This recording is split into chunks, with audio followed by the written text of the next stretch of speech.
Pai do Senhor, crianças, vamos para a nossa leitura do livro de Mateus. Pega a sua Bíblia e seu caderno e vamos comigo. A questão do divórcio. Quando Jesus acabou de proferir estas palavras, deixou a Galileia e foi para o território da Judeia, além do Jordão. Grandes multidões o seguiram e ele as curou ali.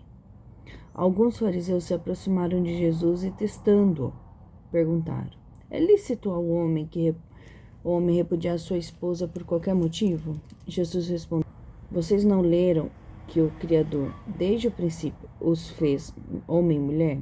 E que disse: por isso, homem deixará seu pai e sua mãe, se unirá à sua mulher, tornando-se os dois uma só carne? De modo que já não são mais dois, porém uma só carne. Portanto, que ninguém separe o que Deus ajuntou.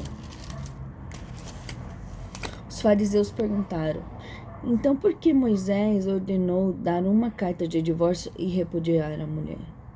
Jesus respondeu: foi por causa da dureza do coração de vocês que Moisés permitiu que vocês repudiassem a mulher. Mas não foi assim desde o princípio. Eu, porém, lhes digo: quem repudiar a sua mulher, não sendo por causa de relações ilícitas, e casar com outra, comete adultério. Os discípulos de Jesus disseram: se essa é a situação do homem em relação à sua mulher, não convém casar. Mas Jesus, porém, lhes respondeu: nem todos são aptos para aceitar este ensinamento, mas apenas aqueles nem todos são aptos para aceitar este ensinamento, mas apenas aqueles quem isso é dado. Porque há eunucos de nascença, há outros a quem os homens fizeram tais, e há outros que fizeram eunucos, por causa do reino dos céus. Quem é apto para aceitar isso, que aceite. O que Jesus está falando aqui, né? Na verdade, Jesus ele está rebatendo perguntas onde os fariseus fizeram exatamente para pegar Jesus de surpresa. Lembra que eles estavam querendo criar armadilhas, colocar ele em perigo? É isso. Jesus havia já falado acerca desse assunto em Mateus 5, do 27 ao 32. Lembra que a gente já estudou sobre isso? Nós já lemos? Então, Jesus já havia falado com eles, só que eles queriam colocar Jesus em situação difícil, só que Jesus foi muito inteligente, como ele sempre foi, né? E ele usou as palavras do Senhor, ele usou as palavras do Pai, né, do Criador, que una-se o homem à sua mulher, não tem outra coisa, não tem o que dizer, né?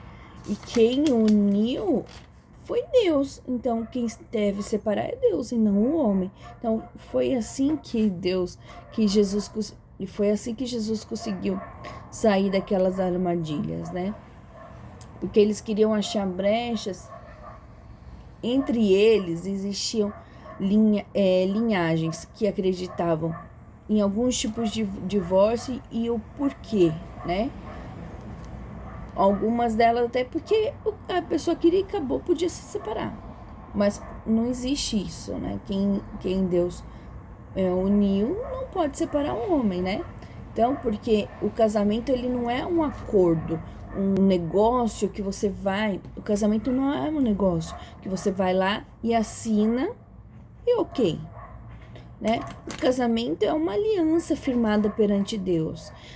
O casamento é onde Deus está no meio do casamento, né? E Deus abençoa, ele muda situações, ele muda a situação de 1 para 2. A pessoa deixa de ser solteiro para casado, a pessoa deixa de ser só ele e passa a ser uma carne só com a sua esposa. Ele começa a ter a cumplicidade, ele passa a ter aliança, compromisso, né, com uma outra pessoa, porque a pessoa sozinha ela faz o que ela bem entende, ela vai para onde ela não precisa ficar dando satisfação.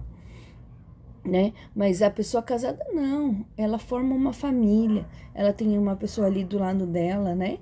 Então, Jesus, ele não entra nessa ideia deles, e Jesus, ele evita tudo isso, trazendo, né, a palavra de Deus, o que Deus disse em relação ao casamento, né? Em relação ao homem e à mulher. O eunuco são pessoas que eles não poderiam casar. Uma por situação ou fisiológica, a pessoa nasceu assim, ou a pessoa teve algum problema durante o caminho, ou foi ela que decidiu ser assim. O eunuco, ele não pode se casar, né? O eunuco também pode acontecer dele, ele foi trabalhar com o rei, né? E foi designado a ficar com a rainha, então ele era castrado. Estavam, né, as partes íntimas dele. Então, ele não podia casar, ele não podia se tornar uma só carne com ninguém. Mas eu não vou dar muita ênfase nesse foco do divórcio, porque a gente já falou em Mateus 5, tá bom? Jesus abençoou as crianças. Então trouxeram algumas crianças a Jesus para que ele lhes impusesse as mãos e orasse, mas os discípulos os repreendiam.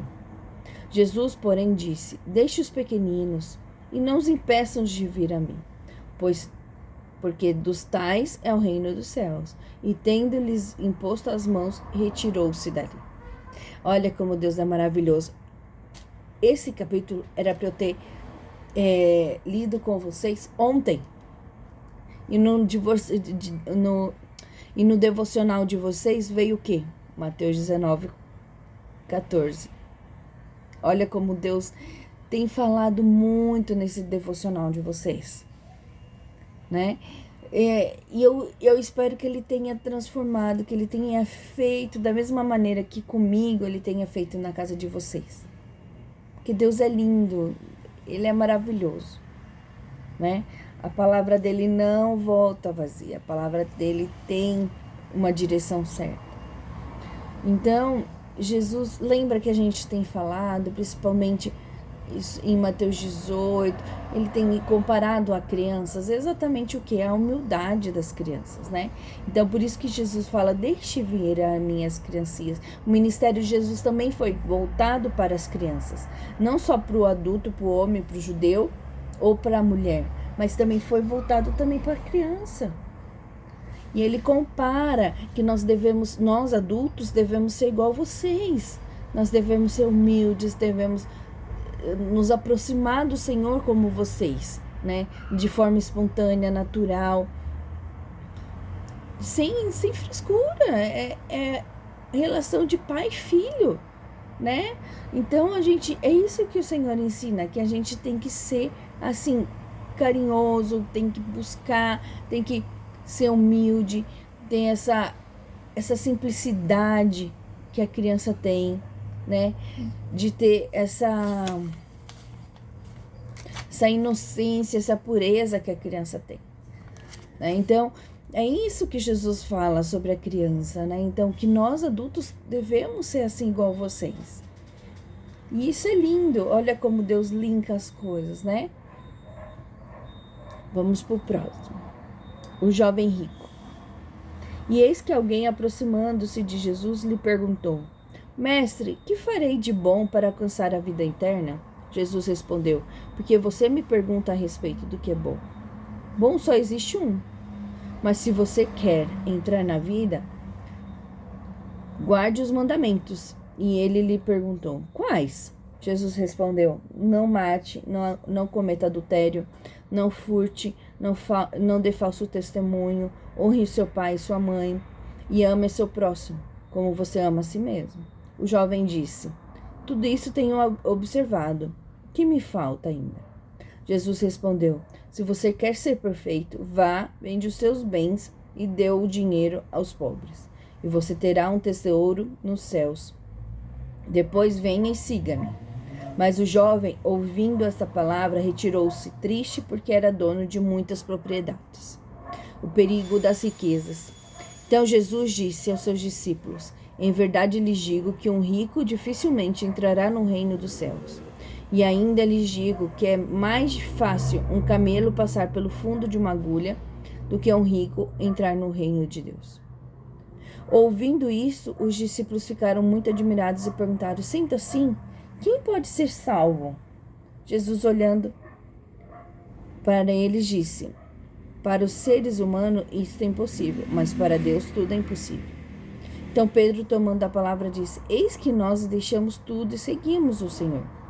Que será, pois, de nós? Jesus respondeu: em verdade lhes digo que na regeneração, quando o Filho do Homem se assentar no trono da sua glória, vocês me seguirão, também se assentarão em 12 tronos para julgar as 12 tribos de Israel. E todo aquele que tiver deixado casas, irmãos, irmãs, pai, mãe, filho ou campos, por causa do meu nome, receberá muitas vezes mais e herdará a vida eterna. Porém, muitos primeiros serão últimos, e os últimos serão os primeiros. Esse jovem rico está procurando uma direção. Talvez o coração dele está aflito, talvez ele tenha ouvido as palavras do Senhor e tenha procurado mais explicações, né? E Jesus, ele é muito direto com tudo isso. E ele mostra para ele que o que ele não pode fazer. Ele não pode matar, ele não pode cometer adultério. Jesus traz para ele os 10 mandamentos. E ele fala: mas eu já faço tudo isso, eu já cumpro tudo isso. Só que Jesus lembra que Deus sonda os corações. Deus conhece o que a gente sente, Ele sabe o que a gente sente e o que a gente ama demais. E a gente precisa amar a Deus acima de todas as coisas. A gente tem que amar ao Senhor Jesus, né? Acima de todas as coisas, porque Ele morreu na cruz por nós. Ele morreu por nós, né? Ninguém faria isso, só Ele fez. Então, a gente pode ver o quanto é maravilhoso, né? Que uma palavra vai trazendo a outra. E a gente já aprendeu também que a gente precisa abrir mão de tudo aquilo que nos impede de chegar a Deus, né? E tem pessoas, no caso desse jovem rico, era a riqueza. Ele precisava abrir mão de muita coisa. Adiante, Jesus fala para eles, que eles perguntam como que pode, né? Porque Jesus explica que coisas impossíveis podem acontecer, mas um rico pode não herdar o reino dos céus. Hoje a gente vê que pode também, pode acontecer. É raridade, mas quem que reina na vida dele? Servir a 2 senhores, e um deles é servir a Deus ou servir ao dinheiro ou mamon. Então, essa é a questão. Porque quando você ama demais o dinheiro, isso não está errado, você pode ter dinheiro. Deus pode te prosperar, você pode ter empresas, você pode ajudar outras pessoas. Mas desde que esse não seja o seu Senhor. O dinheiro, ele é bom quando a gente utiliza ele, não quando ele nos utiliza. Quando a gente fica preso no dinheiro, quando a gente pensa só em dinheiro, a gente só precisa de dinheiro. Não, pelo contrário. O dinheiro, a gente tem o dinheiro para usá-lo e não ele vai nos usar. Então, a gente não pode só trabalhar pensando em dinheiro, dinheiro, dinheiro, dinheiro. A gente precisa ter essa consciência. Eu tenho dinheiro, eu preciso aplicar aqui, eu preciso fazer isso, mas ele não manda em mim. Então, como é possível, né? É a ganância, é os 2 senhores. Porque se você serve ao dinheiro a mamon, simplesmente você vai ficar preso só num ciclo sem fim de querer mais dinheiro, dinheiro, dinheiro, não vive, não fica ao lado de quem te ama, de quem precisa de você, e no final você não vive nada. Ou pessoas que querem tanto e acabam perdendo o seu caráter, que acabam roubando, que acabam, né, passando as pessoas para trás, sendo falsos. Então, isso que é a questão. Então, você precisa tomar cuidado com que o dinheiro vai te transformar. E tem pessoas que não é só o dinheiro, é a família que tem idolatria. Então, tudo isso vai pesando, né? Então, o que é importante você que você precise deixar de lado, que te tire da presença do Senhor. Lembra o que a sua mão te faz pecar, arranca fora? Esses exemplos que Jesus dava, parecia exagero, mas não é real. Tudo que te leva a pecar, te leva a se afastar do Senhor, tira de perto de você, né? Se é o dinheiro, você precisa de um tratamento. Se é alguém da sua família, é um ambiente idólatra, um ambiente confuso, cheio de pecado, você precisa sair do meio desse ambiente. Se é realmente algum pecado que você não consegue, né? Você precisa ficar assistindo coisas impróprias, você precisa... Tem gente que tem uma doença que chama... que a pessoa rouba compulsivamente. Então, se você... E aquilo é um desejo da carne dela, às vezes nem tem a necessidade disso. Então, você precisa ver o que tá te afastando do Senhor, né? O que te leva em excesso, que te tira de perto do Senhor, que te leva a pecar, para que você faça com que você perca o reino dos céus. Jesus morreu na cruz por nós. Jesus fez acontecer. Então, por Ele, né? Nós temos que tentar ter uma vida consagrada, abrir mão de muita coisa que faça a gente se afastar dele. Entenderam? Espero que sim. Que Deus abençoe vocês, tá bom? E é isso, que a gente venha ter uma vida reta, íntegra com o Senhor, buscando, honrando a palavra dele. Amém? Deus te abençoe. A paz.